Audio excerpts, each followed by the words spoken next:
Bye bye bye bye, बघ बघ जरा तुझ्या डोळ्यांनी बघ, काय अवस्था करून ठेवलीस पर त्यांची. आओ तुम्ही ऐका, असं खचून जाऊ नका. हे बघा, शीतलला तिची चूक मान्य आहे. ती पाटील साहेबांसमोर माफी मागायला बी तयार आहे.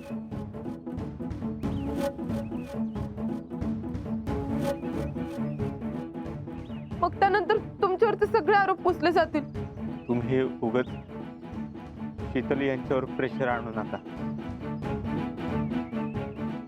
अहो नाही नाही नाही, आम्ही कुणी सुद्धा काय बोललेलं नाही तिला. तिची ती मनानेच तयार झाली. खरं का? अहो होय, खरंच तर. अगं बोल की आता तरी.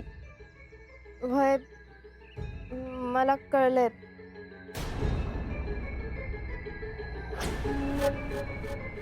मी तयार आहे माफी मागाय.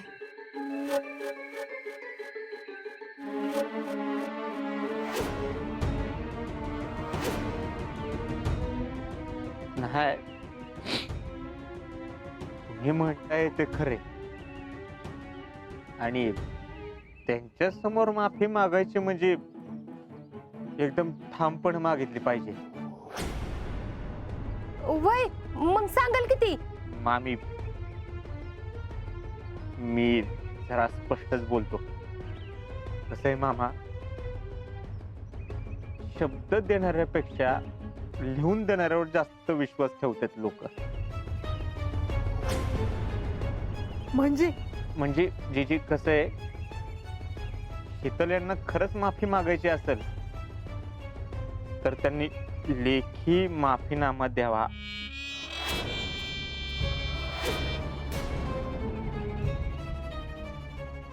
असं आम्हाला वाटतं. म्हणजे बघा तुम्हाला काय. वय दिल की, ती सगळं लिहून देईल. हाय का नाही ग शीतल?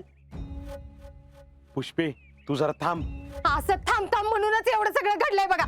ते काय नाही, शितले जा आणि तू माफी मागशील असं पटदिशी पत्रात लिहून आण.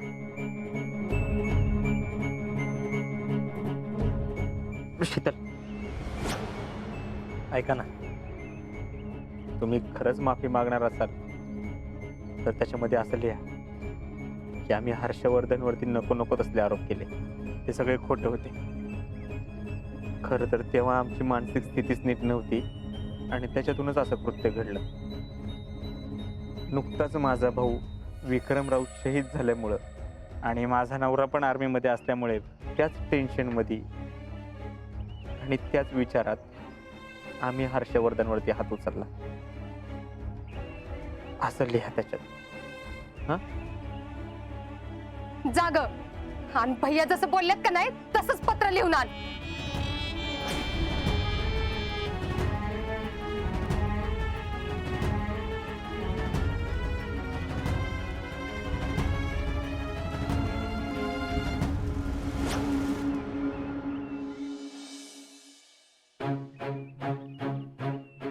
शीतले, फोन करता येत नाही म्हणून मी हे पत्र लिहितो. मी इथं आल्यापासून लईच गोंधळ झाला. सुट्टीवरून जाताना जर ट्रेनला उशीर झाला तर TC कडून लेटर घ्यायचं असतं, नाहीतर दुसरं काय कारण असलं तर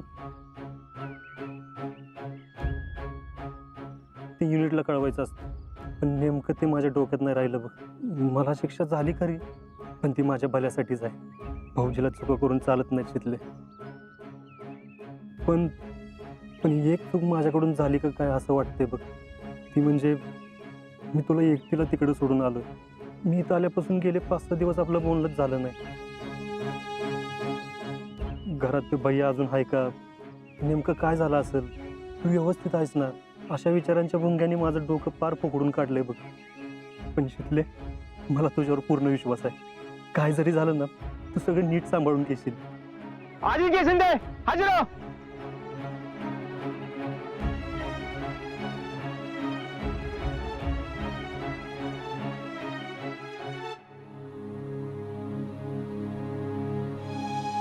अजिंक्य, गेले काही दिवस तुमच्याशी काहीच बोलणं झालं नाही. मला लईच कसं तरी होतंय.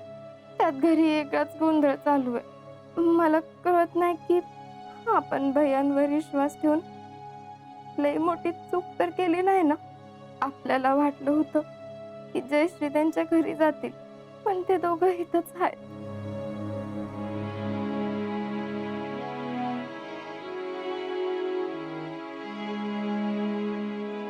जावयासाठी म्हणून सगळ्यांनाच उठबस करायला लागते आणि त्याचा फायदा ते घ्यायला लागल्यात. अजिंक्य, मला तुमच्याशी बोलायचंय.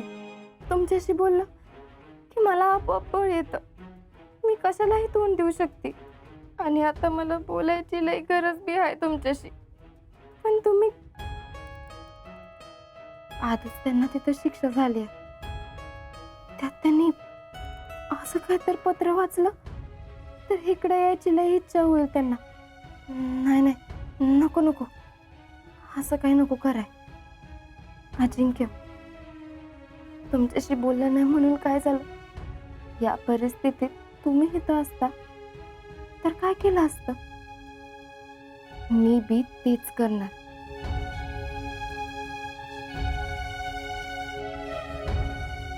माननीय पाटील साहेब,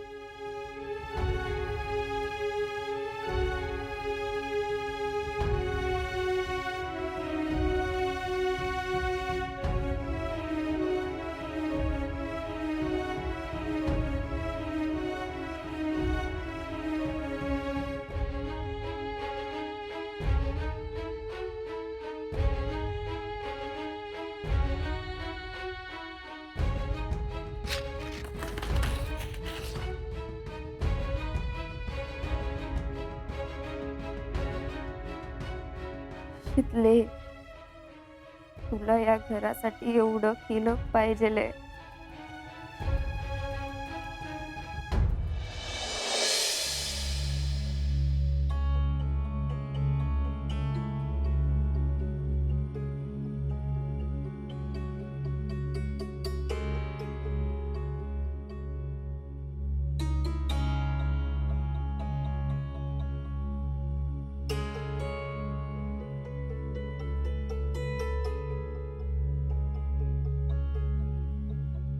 हे घ्या.